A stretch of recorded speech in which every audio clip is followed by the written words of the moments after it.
everyone, welcome you all to my YouTube channel. Today in this video I am going to explain you the very easy topic. You can say that it's very easy because it's a very small topic. Class 12th chapter number 7th from Tia Jain, that is aggregate demand and supply and related concepts. Okay, so start with this concept of aggregate demand. Aggregate जैसा कि word खुद explain कर रहा है, aggregate मतलब क्या होता है कि टोटल किसी भी चीज़ को एज अ होल हम देखते हैं, जब पूरा कंप्लीट देखते हैं।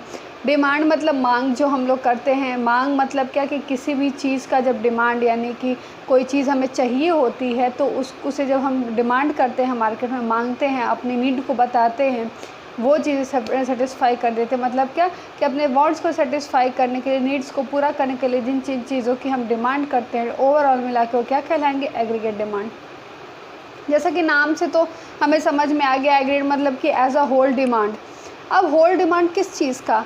तो एग्रीगेट डिमांड समझो होता क्या है कि जब एक इकोनॉमी के अंदर जितनी डिमांड्स होती हैं हर तरीके से, मतलब प्राइवेट सेक्टर से, पब्लिक सेक्टर से, गवर्नमेंट से, जो भी चीज़ें हमारे देश में एक्सपोर्ट इंपोर्ट हो रही हैं वहाँ से, सब टोटल मिला के जितनी जो डिमांड को शो करती हैं कि इतनी मांग हुई, ठीक है, मतलब कि इतनी मांग, ये तो जो एग्रीगेट डिमांड होता है वो ये नहीं बताएगा कि कितनी हुई। ये प्लान होता है कि एक इकोनॉमी में एक पर्टिकुलर अकाउंटिंग पीरियड में एक तो सबसे पहले इसको काउंट किया जाता है, तो ये बताता है कि इन चारों से रिलेटेड लेके जितना डिमांड होने वाला है वही क्या कहलाएगा? एग्रीगेट डिमांड कहलाएगा। मतलब मोटा मोटा अगर हमें समझना हो तो हम क्या कहेंगे कि एक अकाउंटिंग पीरियड में हमारी इकोनॉमी जब भी एस्टिमेट करती है कि हाउस होल्ड से, गवर्नमेंट सेक्टर से, एक्सपोर्ट इंपोर्ट से, एक्सपोर्ट से, ठीक है, और प्राइवेट सेक्टर, पब्लिक सेक्टर, सारे सेक्टर्स से जब एक एग्रीगेट निकलता है कि यहाँ से इस बार इतनी एक पर्टिकुलर अकाउंटिंग पीरियड पे इतनी डिमांड हो जाएगी, इसी को हम क्या कहते हैं? एग्रीगेट डिमांड कहते हैं। ठीक है, मैं पढ़ती हूँ एक बार ऐसे ही जल्दी से, आप उस चीज़ को रीड करना। AD does not, AD that means aggregate demand, does not refer to the demand for any particular goods in the market, it refer to demand for all goods and services in the economy। ये किसी एक goods पे depend नहीं होती कि एक goods के demand के बारे में ही बताई जा रही है कि एक गुड्स का डिफरेंट सेक्टर्स में क्या डिमांड है, नहीं, ये सारे गुड्स एंड सर्विसेज की बात हो रही है यहाँ पे। AD is often measured for the period of an accounting year, so it is a flow concept। ये flow concept क्यों होता है? क्योंकि ये एक अकाउंटिंग पीरियड में कैलकुलेट होता है। AD कैन बी मेजर्ड, देखो एक जनरल प्राइस लेवल होता है, ठीक है, जनरल प्राइस लेवल पे कि लेवल ऑफ इनकम होता है लोगों का जो घटता बढ़ता रहेगा, अगर उसको हम लेके चलेंगे, ठीक है, एक जनरल प्राइस लेवल कि एक जनरली ओवरऑल इकोनॉमी में इतना है, तो वो अगर करें उसके हिसाब से हम डिमांड को देखेंगे ना तो हमारा जो है निगेटिव स्लोप जाता जाएगा, ठीक है, जो कि हमारे इकोनॉमी के लिए बढ़िया नहीं है। ठीक है, इसीलिए हम, और आपके 12th में मतलब +2 लेवल में ये रेफ़र किया गया है कि हम किस में से पढ़ेंगे? इनकम जो है हम अपने लेवल ऑफ इनकम से पढ़ेंगे। मतलब क्या कि पर्टिकुलर ये देखेंगे कितनी इनकम लोगों की है और इनकम के हिसाब से हम कैसे एक्ट करते हैं। ठीक है, मतलब कि इनकम बढ़ती है, घटती है, तो उसके हिसाब से डिमांड पे क्या असर पड़ता है। और जैसा कि हम सब लोग जानते हैं, हम लोग ये पहले भी पढ़ चुके हैं कि इनकम अगर बढ़ेगी तो हमारी डिमांड भी क्या होती है? बढ़ती है। ठीक है, सो नेक्स्ट देखते हैं, आगे है AD is measured not as the sum total of physical quantities of goods demanded in the economy. In fact, it is not possible to do so.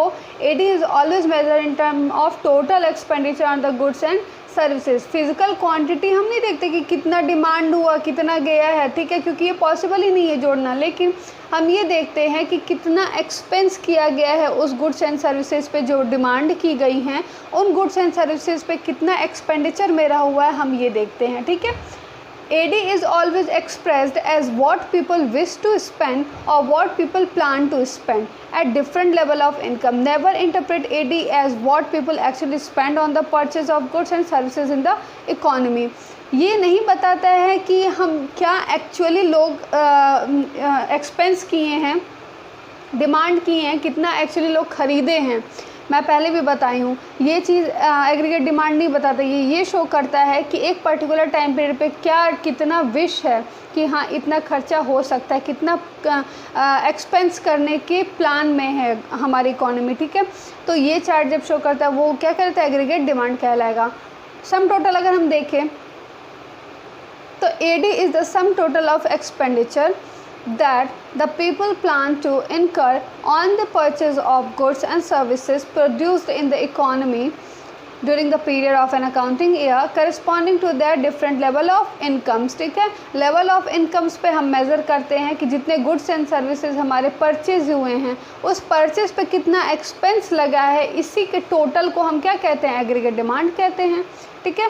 अब बारी है इसके कर्व्स की, इसके प्लॉट्स की कि कैसे प्लॉट्स है। जैसा कि अभी हम देखा कि लेवल ऑफ इनकम लेके चलेंगे तो इसका जो भी कर्व बनेगा वो कैसा बनेगा, पॉजिटिव में बनेगा, ठीक है, यानी कि नीचे से ऊपर की तरफ बढ़ता जाएगा, ठीक है।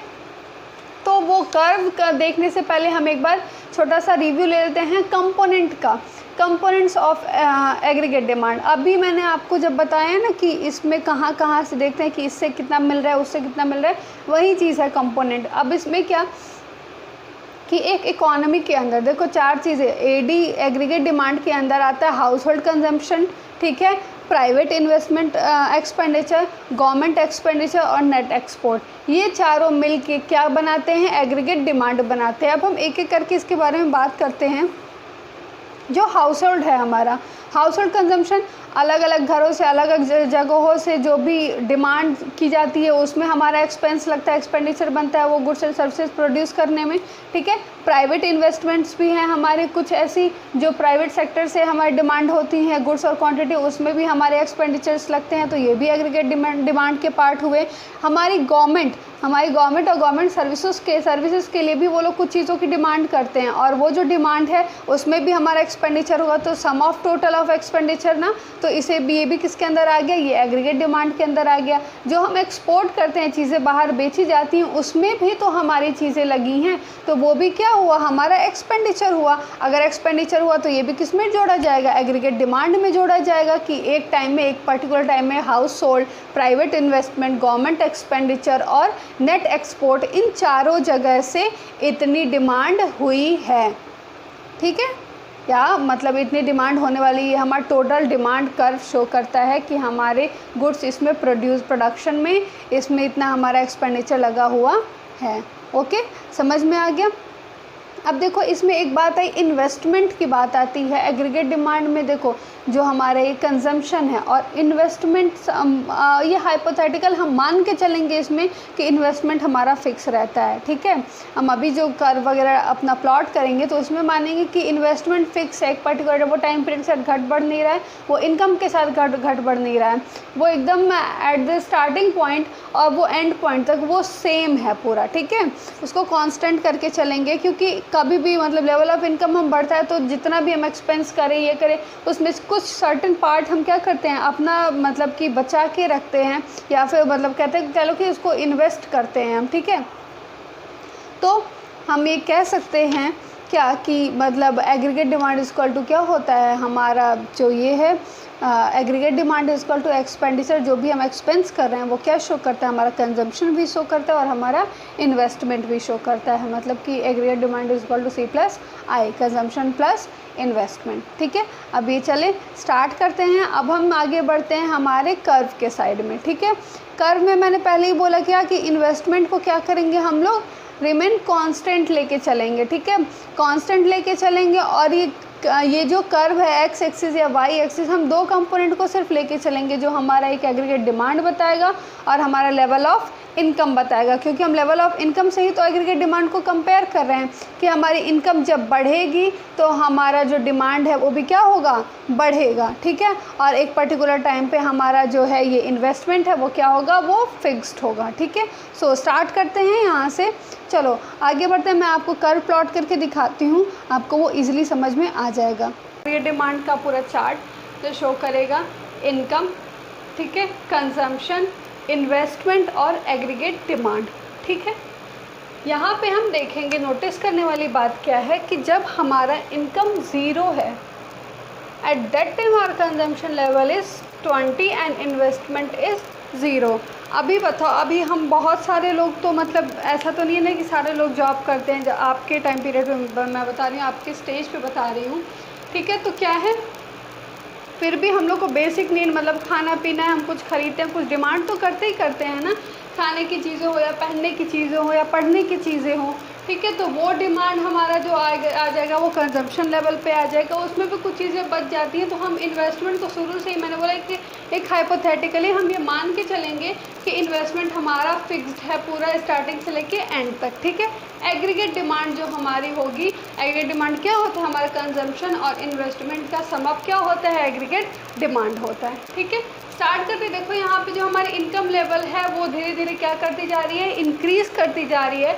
लेवल ऑफ इनकम जब इंक्रीज़ कर रही है, same it follows with the consumption. अगर हमारा इनकम बढ़ता है तो हमारा कंजम्पशन लेवल भी क्या होते जाता है, इंक्रीज़ करते जाता है। तो ये भी साथ में क्या हो रहा है, इंक्रीज़ कर रहा है, ठीक है। इनकम साथ में इंक्रीज़ किया, कंजम्पशन भी इंक्रीज़ किया, तो हमारा एग्रीगेट डिमांड भी क्या करेगा, साथ में ये भी बढ़ते जाएगा, ठीक है, ऐड होते जाएगा। अब देखते हैं कि एक कर्व पे हम एक्स एक्सिस पे इनकम को प्लॉट करेंगे और वाई एक्सिस पे हम हमारा एग्रीगेट डिमांड को शो करेंगे, ठीक है।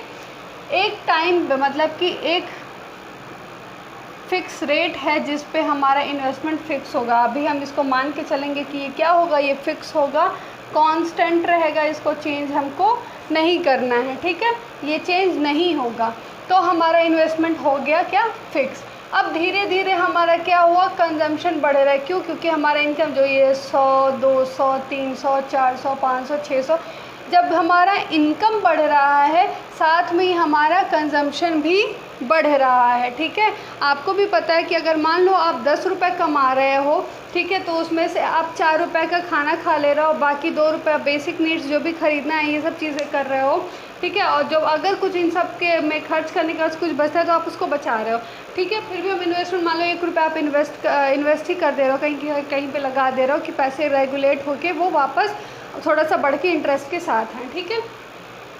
अब देखो, अगर आप 20 रुपये कमाओगे तो भी क्या उतने ही खाओगे, नहीं। जैसे ही हमारी इनकम बढ़ने लगती है ना, तो हमारा स्टैंडर्ड ऑफ लिविंग क्या होता है, बढ़ते जाता है, हमारी डिमांड्स क्या होती हैं, बढ़ती जाती हैं। तो ऐसे सेम यहाँ पे है कि अगर हमारा जो है ये इनकम इंक्रीज़ करते जा रहा है तो हमारा कंजम्पशन लेवल भी क्या होते जाएगा, इंक्रीज़ करता जाएगा, ठीक है।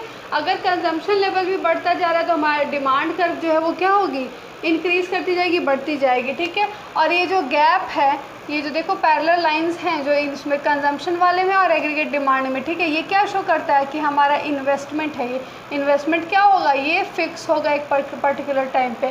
क्यों, क्योंकि एग्रीगेट डिमांड किससे किससे मिलकर होता है, हमारा कंजम्पशन और वो इन्वेस्टमेंट से। तो ये अगर हमारा एग्रीगेट डिमांड शो कर रहा है ये लाइन, ये हमारा कंजम्पशन लाइन शो कर रहा है, तो जो बीच वाला डिफरेंस बच रहा है वो क्या हो जाएगा, हमारा इन्वेस्टमेंट का वाला पार्ट हो जाएगा, ठीक है।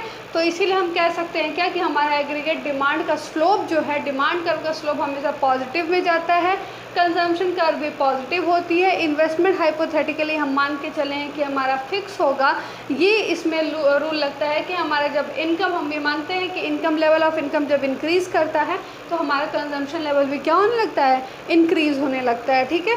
तो स्टूडेंट्स, ये था आपका आज का topic aggregate demand. Next topic में हम पढ़ेंगे एग्रीगेट सप्लाई। इसी में मैंने आपको कंपोनेंट्स और ये सभी पढ़ा दिए हैं, तो आप एग्रीगेट डिमांड, उसका कर्व और उसके कंपोनेंट्स पढ़ लेना, और कोई भी डाउट हो तो आप मेरे से पूछ लेना। Okay, thank you students.